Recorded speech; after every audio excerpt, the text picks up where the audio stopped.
Good morning, everyone. Welcome to the House Ways and Means Education Subcommittee meeting.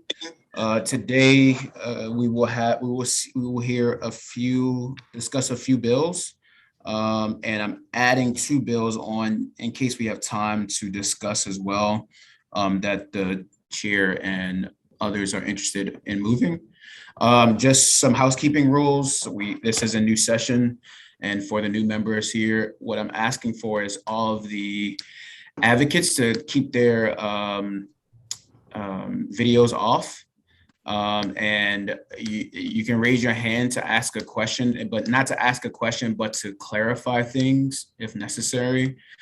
For all the advocates, we welcome you here in this space, obviously, and want to hear from you. But on particular bills that are that your expertise lies in. The other piece is that for the members, feel free. I'm going to let you know what bills we're moving, what bills we would like to move, what bills we would like to discuss today, and we'll keep it that way. I've always had this ability to just make sure. I always wanted to make sure you guys know ahead of time exactly what we want to do with these bills, and not just bring them up just because, but there's a purpose in them. So today we have a few bills on the agenda. We're going to start with House Bill 23, which is the School Discipline Data Collection and Resource Officer Bill. This is my bill. This bill was passed out of this committee last year in a similar posture. The only thing that changed was adding the school resource officers that could not, which is something that we've approved before in the subcommittee and in the committee and in the House of Delegates. But that school resource officers cannot be involved in routine school discipline practices. Would love to open this up for discussion. We're not going to move the bill today, so we'll be up for discussion today. We'll love to get some feedback from the committee on this bill and any thoughts. Delegate Holmberger. Thank you, Mr. Chair. Just wanted to drill down a little bit farther on the permissions of the SRO. So I know that you mentioned routine, but I kind of read the bill. So, if there's a critical life issue, there's a fight, for example, there's some physical altercation, or maybe the child's had repeated behavioral issues. Where do we sort of draw the line of whether that SRO can get involved or not? If it's bodily harm, they can intervene. That's not routine. That's not routine discipline. That's within, and let me just say this also, that piece of it is going to be, we're going to have an amendment being drawn up to remove that piece of it out of the bill, actually. Okay. Yeah, other than that, I think the bill is very similar posture from last year. Absolutely. Thanks. Thank you, Delegate. And we did pass, Delegate Holmberg, I don't know if you remember, but we did pass in that big SRO bill that we passed last year. We did pass language that was a little bit more clear about bodily harm and bodily injury, just in case, just so that it's more clear where they can step in and step out. Something to consider for this committee in the future, obviously. Thanks. Cool. And I'll just add the language that's in this bill under SROs, that's also aligned with the current language in similar MOUs between police departments and school systems. It's the same exact language about not being involved in school routine discipline practices. But again, that's a moot point because we're going to take that piece out of it. But just wanted to highlight those for you. Delegate Ebersol. Yeah, I'm sorry. I think you just repeated it, but I want to be sure I had it right. So the section B about on page 3, about 2/3 way down the page, you're taking that out. So which page is it again? I'll read it out loud. Would that help? Yes. So no, you're right. Section B. Yes, that's right. Yep. So that piece, there will be an amendment to remove that section. Okay. Thank you. Just wanted to clarify. Thank you. Yep. Absolutely. Delegate Hartman. Thanks, Mr. Chair. So I thought I was following pretty well, then you lost me. So this is a study, and you were talking about where they can step in and where they can't. So what are the concerns that are you looking for inconsistencies? I mean, what are we hoping to accomplish by this? So let me just repeat myself. So I do have an amendment to remove this section. Right. Yeah, no, But I'm gonna get to your question, just so it's clear. But what we're trying to address, and the reason I've introduced this bill separately by itself multiple years, is probably the fourth or fifth year I've had this legislation in front of this committee, is because there's been times in our schools throughout our state where our teachers or administrators would call the police officer or the SRO to intervene in to get the student out of the classroom because of disruption, or because they yelled at a teacher, or because it was a nonviolent interaction. I know that there was, I think Alistair gave a story last year when there was someone, the kid had candy and wouldn't give it to the teacher, and they called the SRO in to remove the student. That kind of stuff just shouldn't happen in our schools, where we're using the police to intervene in those types of instances where it shouldn't be just routine practices or routine discipline. It should be when it's severe bodily harm to our students or to our faculty or to our staff in the school system. They should have like one role, which is to protect students and educate students on the opportunities they have.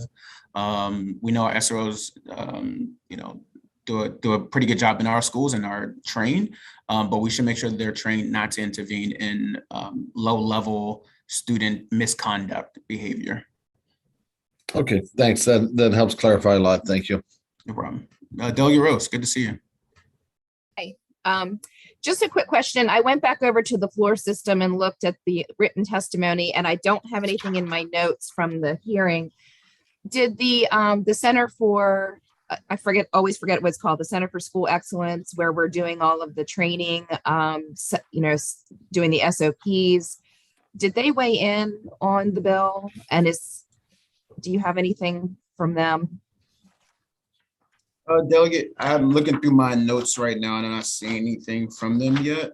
Okay. On like any of they typically don't give us testimony. I've asked them for feedback in the past, honestly, because I think you know this. I've been working on SROs and school discipline practice for a long time, and they just would never give us not honest answer. They just would never give testimony on bills. So. Okay, I was just wanted to see if I missed something. Thank you very much. Yeah, no, I don't see. I'm looking at all of the testimony now, and I'm not seeing anything yet. So. Okay, thank you. No problem. Any other questions on this bill? We're gonna bring it back next week when we meet with some key amendments that I think you're like. Alistair, can we discuss right now the amendment from the from MSDE in theory? Yeah, absolutely. So in MSDE's testimony for this bill, so in addition to the piece on the school resource officers, probably the bulk of this bill is about student discipline and making sure that discipline is not being disproportionately done on a racial or disciplinary or student with disability or students of certain ethnicity or gender or sexual orientation basis. So MSDE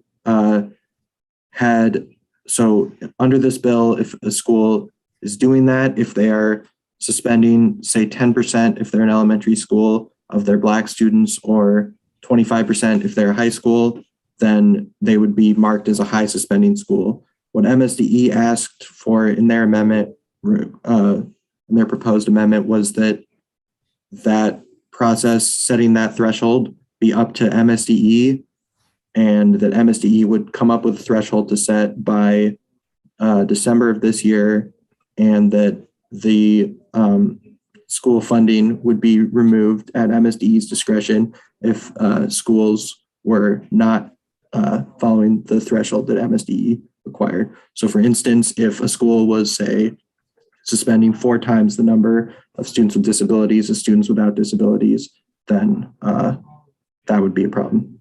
So that is their proposed idea. Got it. Any questions on that? I support part of the amendment because some of these things do change.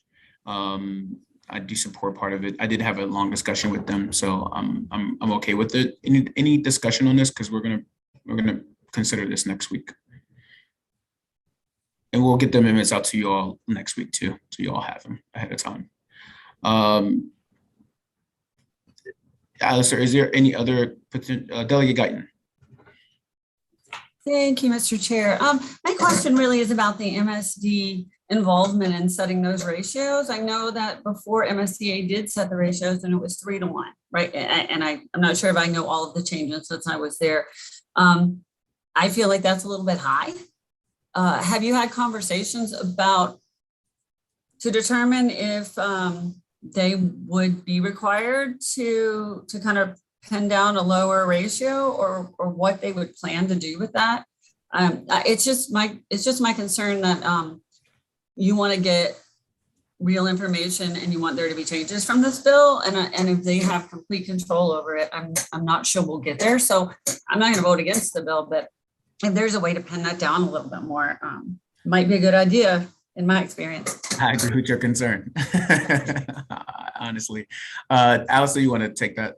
Yeah, so under federal law, there is this requirement that each state set a risk ratio for students with disabilities exclusively. So it used to be the case when Delegate Washington first brought this bill, I think that the risk ratio was 3 in Maryland. So you had to have 3 times the disproportionate impact for the state for the federal system to kick in. We've learned since that time that MSDE has actually already lowered the risk ratio from 3 to 2. But what we're talking about here is not just for students with disabilities and not just that triggering of that federal piece, but also a broader thing that would mirror that triggering, but also exist for students of different sexual orientations, students of different genders, students of different racial and ethnic makeups. Delegate, you can get follow-up to that. Do you feel comfortable with that? No, yes, I didn't mean no follow-up. I believe I do, but if I have another thought about, how to hold feet to the fire, I'll be sure to share it with you. No, please do. I would love that. Please do. Delegate Hartman. Thank you once again. So when we're talking about gender and race, are we also going to take into consideration the percentage of students that make up a particular gender or race? I mean, if there's a greater population, I mean, that would have to come into play. So how is that formula created? Yeah, it's a disproportionate amount of the students of that group.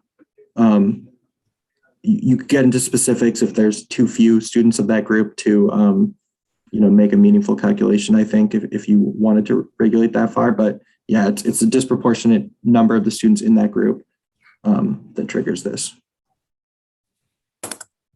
Okay, it just seems like when we set thresholds, it's some, you know what I mean? I understand the purpose, but it just concerns me when we're trying to create thresholds to trigger something, as opposed to if we have standards as far as what should be handled by a school resource officer versus what should be handled by administration. And I think that information is helpful if we're involving a school resource officer for a candy situation versus administration. But when we're setting thresholds for other things, and that I'm just don't understand how we can do that as far as just outlining the what they should or shouldn't be getting involved in. So. I should be clear. Sorry, this isn't about school resource officers. This particular part of the bill, this is about discipline. So it's about suspensions and expulsions for right. kids And in these various groups. I'm just saying, I understand the part about school resource officer and what they should be doing. This part of the bill concerns me about thresholds and things of that nature. So, okay. Thank you. Delegate Ivy. Thank you, Mr. Chair. And really, I'm not sure if this is the last amendment for this legislation that we're going to be speaking on. Is that so? No. Okay, I'll wait till the end. Okay. But thank you for bringing this bill. Yep, absolutely. And so I think you all know also that we have a committee meeting tomorrow, a briefing on SROs tomorrow. And so there could be some potential work group or type of legislation or amendment that's added to this bill to take a look at it completely, to look at it. So I just want to ping everyone for that, just in case. Cool. Delegate Ivy. Do you have anything before we move on to the next bill? No, we can move on to the next bill. I know the two of us are products of the Prince George's County Public School System. There's a lot of nuance to the issue of SROs, but really just wanted to commend you for the work that you've been doing for years on this and so many issues. So thank you. And it's a pleasure to join you now here on the Education Subcommittee. I think I'm gonna love having you here, man. Jeez. Absolutely, sir. Don't you want to ask him if he has a question? Don't you? Well, Mr. Chairman, Eleanor it's Roosevelt okay. We know what the question is. Do you like me? We got it. It's all good. All right, I was going to make a D22 high school joke, but we'll leave it there. That's true. Fair Thank enough. you. All right, guys, let's move on to House Bill 118, which is another one of Delegate Washington's bills. This one is the mental health bill, in which we passed out last year. Alice, you want to tell us a little bit more about it? Yes, absolutely. So this bill would basically put absences due to mental health issues in the same posture as absences due to physical health issues. Students' absence due to mental health would be a lawful absence and would not require a doctor's note. There is an amendment to this that I don't think got sent out in time, for which I apologize, but it would remove, as the bill passed the committee last year, there was a requirement that a student who is absent in accordance with a mental health absence need to meet with an appropriate mental health counselor after that absence. And we got some testimony this year from several groups that said they supported the legislation, but that there are an insufficient number of those sorts of mental health specialist staffs at schools to actually be able to meet with kids. So the amendment would strike that language and just say that a mental health absence is a lawful absence. Yes, thank you, Alistair. Any questions on it? And that is the amendment. And Alistair, you said you didn't send the amendment around? I'm sorry, it got sent right as the meeting started. I apologize. I missed that. So you guys should have it. Yeah, Delegate Ebersol. So just to clarify, it's the last section of the bill, right? Letter D would just be struck. Yep, strike D. And also I think subsection A should be struck as well, just because that's a definition that relates to D. Right, okay, the definition too. I'd like to say that I support that. We don't make kids go visit a doctor at school after they're out. No, absolutely. I think you're right about that, Delegate Ebersol. Thank you. Yep, absolutely. Delegate Polakovich Carr, excuse me. Thank you, Mr. Chair. So I'm not sure actually if this is a question maybe for you or maybe from John Williams from MABE, but so with the way that the bill would be amended, given what Alistair just was saying, would the guidelines for like how long a student could be out for, would that be at the discretion of each district to decide that? Or just trying to figure out like how this would work on the ground. I'm very supportive of the bill, but given that MABE had sent around, I think, further clarifying amendment, trying to figure out whether or not their language is needed or not. I saw that last minute MABE amendment that they sent 10 minutes before the meeting. John Williams, you wanna comment here, or Alistair, you wanna comment first? It's probably best to go to John for. Yeah, John, go ahead. So thank you, Delegate Polakovich Carr and Mr.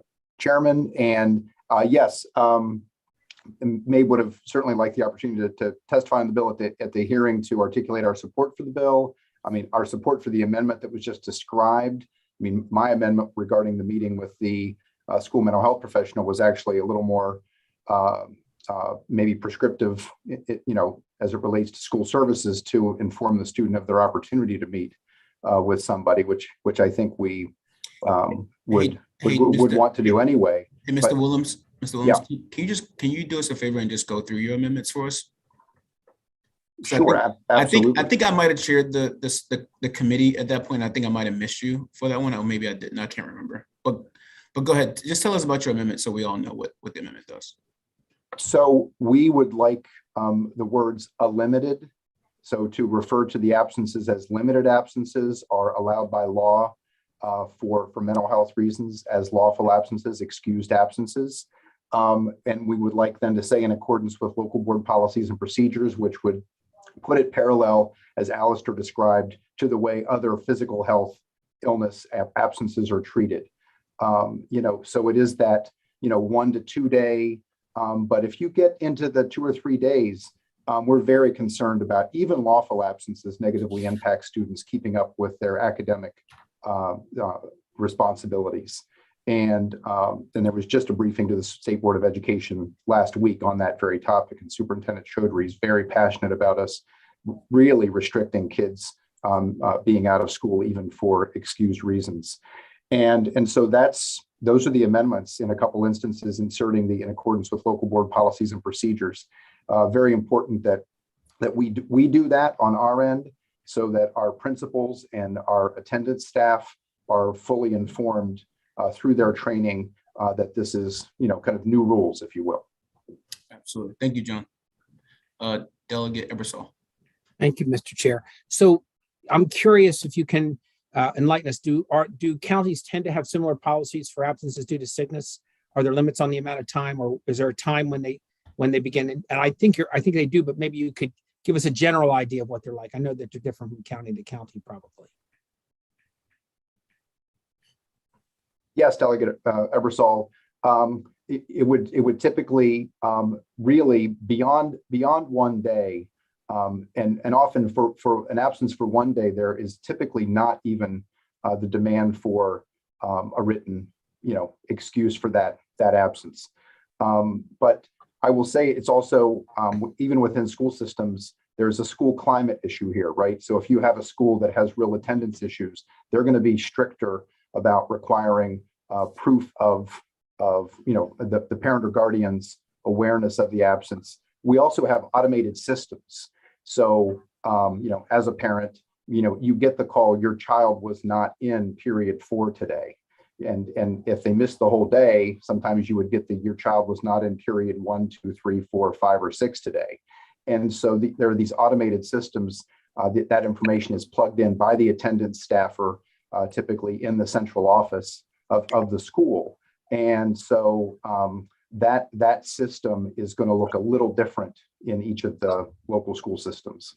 And you say it might be different from school to school, but my question is then, so you're speaking more to the idea of notifying responsible adults rather than necessarily limiting the amount of time somebody can be out, like saying you can't be out 3 days for the flu because that's too many days. That would be an example on the sickness end. Mental health, you can't be out 3 days because you're having some troubles with depression. So we're not looking at hard and fast asking them to establish number of days but rather notification. Is that right? From MABE's perspective, yes. And in terms of the best interest of the student may have a serious mental health challenge and situation, and may be wanting to be out of school for a week. There may be real concerns about whether that's in the best interest of that student, given their family situation, given what the mental health issue may be. We want these kids to be in school receiving services or connected with mental health services. So we don't want the law to be misinterpreted or misconstrued to allow a kind of open-ended number of excused mental health days. Okay, so if I may, Mr. Chair, I'm sorry. So what you're saying, not an unlimited. So again, are we striking a balance? Are we going one direction or another? Are we actually going to limit the number of days? Are we looking at some sort of limitation here? Or are we just saying after a certain amount of time, there will be contact made with the responsible adults? Is it both of those or one of those? I believe it's both of those. Okay, so I concern myself with that because we don't limit other kinds of illnesses. We don't say people cannot be out. School systems have their own mechanisms for requiring students to be there a certain number of days. Some counties actually, students can be stripped of credit in the course if they're absent a certain number of days for any reason. I think Howard County, I remember it was 10% if they were out more than 10% excused or otherwise. But I'm concerned that we're saying they simply can't be out of school anymore. If that's what we're going for, that one concerns me. A notification and a required interaction with responsible adults to try to resolve the situation in favor of having the student come back if possible, I would be for. Not sure I'm comfortable with the other end. Delegate, are you concerned with the term limited? Yeah, I am, because it's not flexible. It could, different students, this is a serious area we're getting into here. And the level of people's inability to deal with a mental issue is significantly different. If we I feel like if we get too concrete here, we're going to box some students into a situation that may not be good for them. So that's my concern. And I guess, John, but even if we don't use the term limited, we still have, the school can be able to, we still leave it up to the school to promulgate rules and regulations, and they can do what they want, right? I mean, kind of, if we don't say it's unlimited. Yes, Mr. Chairman, if you rejected the requested amendment to insert the word limited, but inserted the language in accordance with local board policy, we would be very comfortable with that. Got it. That's what I thought. And one more thing, just to draw to everyone's attention, the reference was made that different schools will have different rules depending on their atmosphere. I worry that might be inequitable. That's all I'll say on that. So a lot of inequalities happening in this Yes, state. indeed. We're going to stop them. Okay, there you go. Correct. Can I ask Ms. Ortiz to say something if you can? And then we'll go to, hey, Ms. Ortiz, good to see you. Happy New Year. Happy New Year. Good afternoon. Thank you so much for allowing me to speak. I just wanted to also add that MSD has regulations on student absences, lawful absences, unlawful absences, and the requirement of school systems to have an attendance policy. So all school systems are required at a minimum to have the basic requirements established in state regulations. So there is uniformity around that. And I think to Mr. Willem's point and from AACPS's perspective, sorry, Jeanette Ortiz, Legislative and Policy Council for Anne Arundel County Public Schools. I should have said that on the outset. But from our perspective, the bigger issue is the fact that as currently drafted, the bill would not require any kind of note for any absences, no matter the length of time.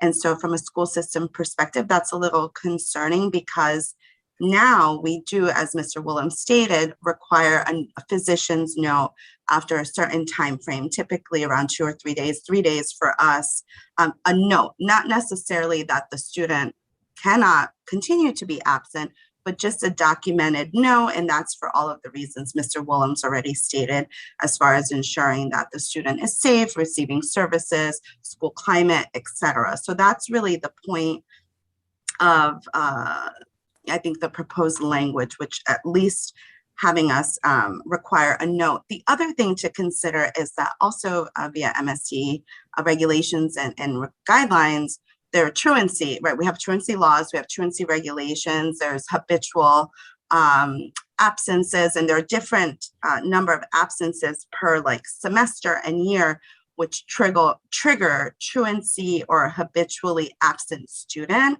And that's also aligned with MSTE regulations and guidelines. So that's out of our hands.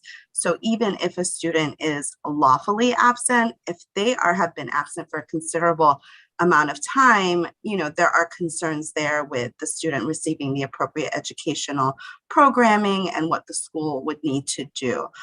With regards to schools having different policies, if you will, that's not the case. It would be the school, they would have to follow the school system policy. Thank you. Thank you, Ms. Ortiz. What I would like for our advocates to make sure we adhere to is answering questions. And just remember, we're not giving testimony here. So let's just. I'm sorry. You did you answered it. You did a great job, and we appreciate what you said. It was great. So, but I just want to make sure that we're using our time wisely so that the members can ask as many questions as they can here. So, Delegate Polakovich-Carr. Thank you, Mr. Chair, for a second bite at the apple here. I think given what Mr. Williams and Ms. Ortiz just said, I think the proposed amendment from May makes sense to me. I don't think it actually really changes the intent of the legislation, but just clarifies some things so that we're running parallel here with how the excuses for illness are being handled. So I would support including that amendment. Thank you, Delegate Polakovich-Carr. Delegate Guyton. Thank you, Mr. Chair. I actually had my hand raised before Ms. Ortiz spoke, and I was going to speak to that regulation that she spoke to as well. But I agree with Delegate Polakovich-Carr that what we're looking for, my understanding of the intent of the legislation is parity. between physical and mental health. And so I do think that we should adhere to those same regulations. Thank you. Any other questions or comments? Is there a motion on this amendment proposed by Mabe? Move favorable. Second. So probably moved and seconded. Any questions? All those in favor say aye. Aye. Aye. Or raise your hand. All opposed? Seeing none, the bill passes to the full committee. Thank you, everybody, and thank you, Mabe and Mr. Ortiz. That I'm was sorry, just Mr. Vice Chair. Yes. Can you do the amendment, your Sorry, amendment man. also? You know what? It's been too long since I've done this. So can I have a favor? Can I ask someone to move the bill as amended, please? move the favorable. bills amended. Thank Second. you. It's been probably moved and seconded. All those in favor say aye. Aye. Aye. All opposed? Thank you. Thank you, Alistair, for correcting me. Appreciate it. Being our parliamentarian today. Mr. Chair, did we also need to adopt the amendment that Alistair had distributed to the committee? That could be all the whole amendment, I think, Yes. assuming. Yes. Sorry. Let's man, I'm messing up all day today, man. Thank you, Delegate Polakovich-Carr. So let's can I have a motion on that amendment? I move the second amendment, which struck the requirement for a consultation with the mental health professional. Second. Well, actually, no, we actually don't have to do that amendment because May puts in there that it says shall see someone, actually the first section.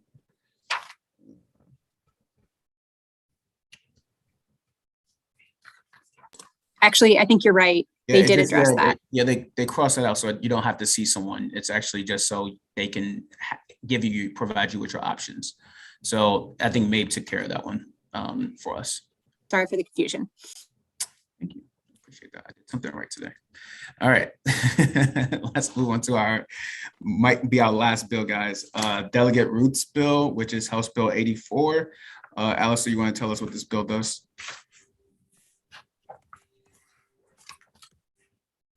You're muted, Alistair. Awesome. That was the most wise things I'll ever say. Unfortunately, you guys won't hear them. This bill is in the same posture as it passed out of this committee and the House last year. What it does is there's currently a crime that's a unique crime for people who interrupt a class or molest or threaten with bodily harm a student or molest or threaten with bodily harm an employee of the school. This bill, as introduced, would remove from those categories of crimes students. So those crimes would still exist for someone off the street who interrupted a class or threatened another person, but they would not apply to students. And I can talk about it. Sorry. You can talk about what? Go ahead. Well, I was going to say that in the testimony we heard of similar to what we were talking about with SRO involvement, a lot of cases in which people have been prosecuted for things that do not seem like crimes under this particular statute in the past, like kids who have food fights, kids who talk back to their teachers, and so on. Got it. Thank you, Alistair. Any questions on this bill? Or any questions, discussion, any comments? It is slated for discussion only today, but I will entertain a motion. Delegate Polakovich-Carr. I would support moving the bill out again. Did you just say you'd Second. entertain a motion? I'll make the motion then, yeah. Second the motion, Mr. Chair. Okay. It's been properly moved and seconded. And any discussion? Delegate Hornberger. Yeah, just a quick question. I know we talked about this last year, but do we have any statistics on how often this has been utilized? I think what we do have, Delegate Hornberger, is the arrest data that have occurred within our schools and Right. the arrests of disruptions, the number of disruptions that have occurred with those of students that have been arrested for disruptions and the like for nonviolent offenses under this law. So I think we do have that data, but it's not in front of me currently. So Yeah, because last year there was I think it was an advocate that put a matrix together in every jurisdiction and how many issues they had. So if we could get our hands on that, I appreciate it. I'm not sure if this totally answers the data question, but in the testimony provided by the Office of the Public Defender, there's instances of this happening in several different counties. But I don't think they have raw.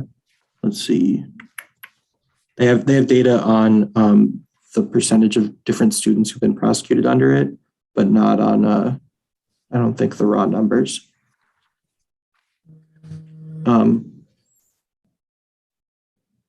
Yeah, Delegate Holmberg, it is in the, I'm looking at the testimony now.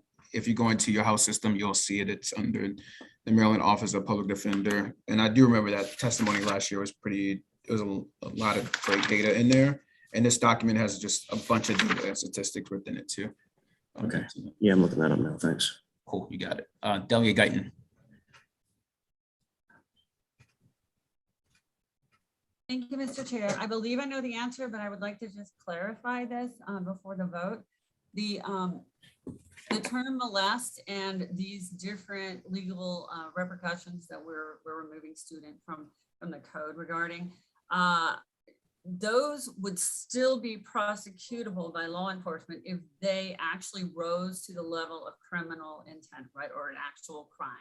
We are only talking about disruption, but if someone were to, for instance, hear the word molest and think we're talking about rape or grabbing, those are still against the law and those would still be prosecuted. Am I correct?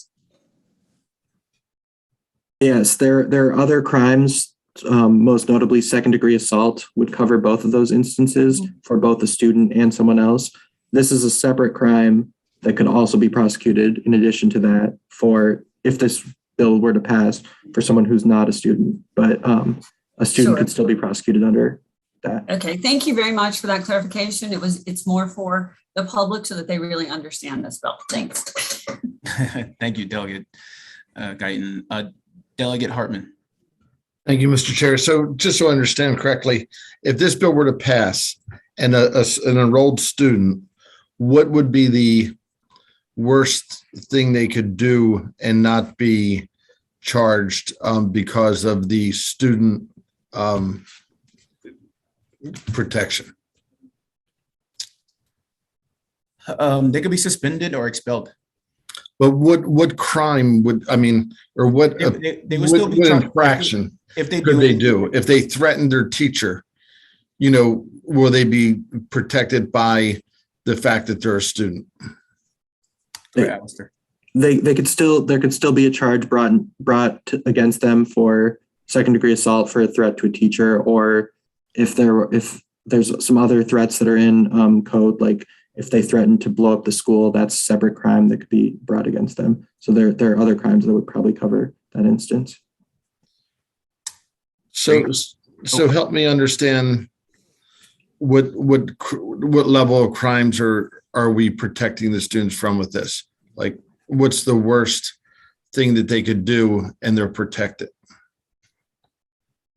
I mean, I think I don't know the worst thing they could do. Part of this is that it's a crime to disrupt a classroom under this law is written. So without this change, they could potentially be charged for, you know, making a joke or something like that. Yeah, the thing is that we're trying to get the criminal code out of the education code for students and students who are currently in school, Delegate Hartman. And so they can still be charged if they threaten the teacher, if they fight another student or anything like that. They can still be charged, but that's now under that will be only under the criminal code. That's within the state of Maryland. That's within statute currently. Okay, I just know that behavior is you know, one of the biggest challenges for teachers. I just want to make sure that you know, we're still protecting our teachers and fellow students. They can send them out of the classroom. They can call the principal in. They can be suspended still under the current statute, under the current student conduct as well. There's still tools for the teacher and the school to use. The idea of this bill is not to charge students or arrest students for disrupting a classroom or small student misconduct for these instances on here. Okay, thank you. And I just want to let the committee know also that we, I did want to just take a moment to hear from MSEA and MABE, I believe, on this bill too, just before we the bill. Delegate Ebersol. Thank you, Mr. Chair. So, I think relevant to Delegate Hartman's questions, the point of this law originally was to make it against the law to come and disrupt school from the outside. That things that would not rise to the level of a crime, like coming in and screaming and stopping education, they would be in a school setting. You can't walk into a school. What we realized is that students engage in that behavior. They're there, and it's really not generally a crime to do those things. And so we wanted to make the schools a place where other people, parents or anybody in the community, couldn't roll in and disrupt the education. Students do disrupt education, and it's really not a crime to do that. It's against the rules. So I would say, in answer to your question, anything that rises to the level of a crime could be prosecuted as such. But things like, throwing a spitball in class does not rise to the level of a crime. However, if somebody else comes in, busts into my room and some outsider and starts throwing spitballs across my classroom, that should be something they should be held accountable for. Alistair, I'd look to you to see if I summarized that pretty clearly. Yes, definitely. I mean, I think that arguably under the current code in Maryland, throwing a spitball in a class could be considered a crime of Well, I used a disrupting the bad class. example there, but you get the idea. No. I mean, I think that that's the whole idea of behind this legislation is removing that particular crime so that it is no longer a thing that could be prosecuted. For a student. Okay. Thank you. Thank you. Sorry, John. I'm gonna ask Ms. Ortiz to speak first. Ms. Ortiz, I know that Anne Arundel County might have an amendment. Thank you again, Jeanette Ortiz, Legislative and Policy Council. Yes, we support this legislation with amendments, and the one I'm trying to pull up my amended language here, but the one concern that we had to do with the language regarding students that are on, I don't have it exactly in front of me, either on suspension or extended suspension.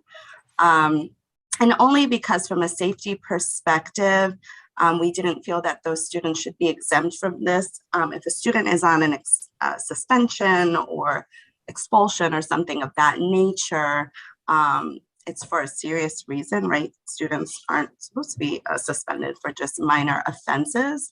And so we had concerns with that language, and we're hoping that it either be stricken from the bill or drafted a little bit differently to address the concern.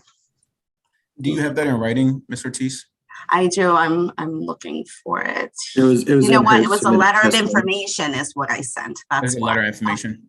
Got it. Yeah, it was my apologies. It's the language that says, which would include students, because this, as Delegate Ebersol indicated, this bill excludes students from the current law. So we're in agreement with that. But part of that exclusion would be students who are currently on exclusionary discipline. So that language was a little bit concerning for us, because if students are on exclusionary discipline, it's for serious matters. And so, we just wanted you to consider either striking it or revising that language. Thank you. Got it. Thanks for flagging that. Appreciate it. And I just want to point out to the members of the committee that have been asking questions about the criminal code and what students can be charged with. If you look at the Office of the Public Defender's testimony on page 5, it states on page 5 under the use of criminal code, it states what can be charged with criminal crimes under the current criminal code without it being an actual education code too. So that's on page 5. And if you want me to read it, I can read it too. Anybody wants to hear my reading? No? Okay. All right. MSEA, I understand you also have an amendment. Are you on? Lauren, how are you? Good. How are you? Great. Welcome. Thank you. Thank you for having us. We don't have specific amendment language. We have met with the sponsor and she's taken into consideration some of our concerns, but at this time, we don't have anything else to raise. And who do you represent? MSCA. And those are teachers and administrators? Yes, we represent teachers and education support professionals across the state, 76,000 people. Got it. You have no comments on this bill as it's written? Not at this time. Got it. Thank you very much. John Willems. Mr. Vice Chairman, members of the Education Subcommittee, John Willems representing MABE. We submitted testimony in support of this bill. There are a number of school system legal and policy folks who do agree with the concern that Ms. Ortiz raised about the second provision of the bill about students currently on exclusionary discipline. So the expelled or long-term suspended student who returns to school, in all seriousness, this is one of those kind of school shooter situations where the kid who's really excluded from school intentionally and then who shows up, and it can be traumatic, honestly, to have that student arrive. But you can have a discussion about whether the criminal response is the right response in those situations or not. And so beyond that concern, we're supporting of the bill, as we did last year when the bill moved over to the Senate as amended, after our collaboration with Delegate Ruth on the bill. Thank you, Mr. Willems. Hey, Delegate Ebersol, anyone on the committee, how do you guys feel about the removing the language on exclusionary discipline students as an additional amendment?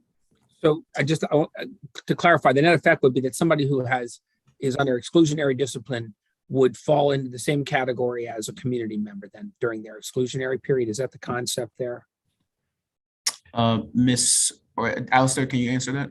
Yes, that's right. I believe that's the concept behind Ms. Ortiz's suggested change. So it would change their status during the time that they're under exclusionary. So the bill would still, the current set of laws would still apply to that person. Okay. And Ms. Ortiz, can you just explain what exclusionary, just so the public explain what exclusionary discipline means? Sure. Yes. So Alistair is correct that during that time frame, the law would still apply to that student. So exclusionary discipline would be like a suspension, long-term suspension. And as I mentioned earlier, those are for serious incidents, for a student to be suspended or in a long-term suspension from school, or an expulsion, right? A student may be expelled from school, for example, for bringing a weapon onto school property, which is a federal law violation. So we think that those are serious enough cases where during that time frame, the student should be included as other community members. Thank you. So to finish answer your question then, Mr. Chair, yeah, I think that's reasonable. Okay. Delegate Rose. Thank you. Just so we're clear, I appreciate Ms. Ortiz bringing that up, and so we don't have that amendment currently. Is that correct on this bill as it stands today? I don't think it would not be a hard amendment to adopt in concept. It would just be striking the second paragraph of what this law applies to. So it's something I could draw up very quickly, perhaps even while we're on this Zoom call, but it's not currently drafted. Okay. I would very much want to have that in place personally for my own comfort level with this particular legislation. Thank you. Any other thoughts on the exclusionary discipline amendment potentially? Delegate Rose, I will respect your request at this time to hold the bill until we have that amendment drawn up so you can see it. I will say that in this committee, that might not happen all the time. So just, understand that, we're early on in the session, but in the future, that might not be provided to everyone because we're going to be moving bills quickly. Okay. But at this moment, definitely I can do that for you. Is that okay? You got it. All right. So guys, we're gonna hold HB 84. Alistair's gonna draw up the amendment, which seems like a really easy amendment to have. And we'll have this ready for next week. With that said, we do, just so everyone knows, next week we do have a few other bills that we're going to take up, which are pretty. There are going to be some interesting bills to take up. House Bill 139, as well as House Bill 194. We're going to take up, and hopefully we have the amendments for House Bill 23. And we'll be moving all those bills next week is the goal to get them into the chair's hands so we can get them onto the floor. Any questions?